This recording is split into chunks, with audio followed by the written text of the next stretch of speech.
Big பாஸோட 16வது நாளில் juice factory task நடக்குது. இந்த டாஸ்கில் குவாலிட்டி செக்கிங்காக திவாகரும் பார்வதியும் செலக்ட் பண்ணுறாங்க. பார்வை டார்கெட் பண்ணுற மாதிரியே கனி, எஃப்ஜே, அதிரே எல்லாருமே வியன்னாவையும் டார்கெட் பண்ணுறாங்க. இவங்களால ஓடவும் முடியாது, பேசி சமாளிக்கவும் முடியாது அப்படின்னு வியன்னாவை செலக்ட் பண்ணதுனால வியன்னா ஒரு பக்கம் அழ ஆரம்பிச்சிடுறாங்க. இது ஒரு பக்கம் இருக்க, அப்பப்போ திவாகரோட காமெடியும் ரசிக்க வைக்குது.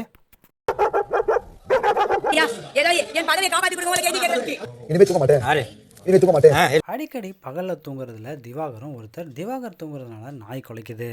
வீட்டு தலையான கனியோ ஓடி வந்து என் பதவியை காப்பாற்றுங்க ஐயோ அப்படின்னு கதறாங்க. திவாகரோ இதை ஸ்போர்ட்டிவாக எடுத்துக்கிட்டு தோப்புக்காரனும் பனிஷ்மெண்ட்டாக போடுறாரு. இனிமேல் நான் தூங்க மாட்டேன் அப்படின்னு திவாகர் தோப்புக்காரனம் போட்ட விதம் எல்லாருமே ரசிக்க வச்சது. இதை பார்த்த வினோத்தோ அங்கேருந்து ஓடி வந்து இவருக்காக நான் தோப்புக்காரலாம் போடுறேன் அப்படின்னு கனிக்கிட்ட சொன்னதும் போதும் நிப்பாட்டுங்க அப்படின்னு சொல்லி கனி நிப்பாட்டிடுறாங்க.